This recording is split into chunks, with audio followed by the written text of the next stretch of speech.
পরীক্ষা সেন্টার পড়ছে 400 থেকে 500 কিলোমিটার দূরে, একদিনের ট্রেন জার্নি।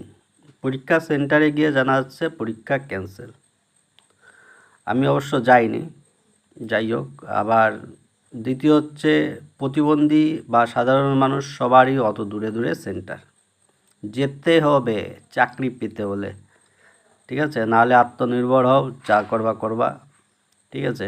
এবার আরও সমস্যা হচ্ছে, পরীক্ষা সেন্টারে যাওয়ার যে সেন্টারগুলো, সেখানে পরীক্ষা দিতে দিতে স্ক্রিন ব্ল্যাক হয়ে যাচ্ছে, কম্পিউটার স্ক্রিন ফুল ব্ল্যাক হয়ে যাচ্ছে। ওকে, তুমি যাও বাড়ি, পরে এসো, হয়ে গেল।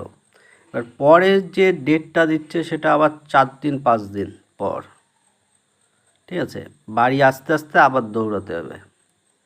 টাকা ওটা নিয়ে ভাবায় লাভ নেই, কারণ এখন অনেকেরই অনেক টাকা হয়ে গেছে। আমাদের মতো গরিবদের হয়তো নাও থাকতে পারে, সেটা আলাদা।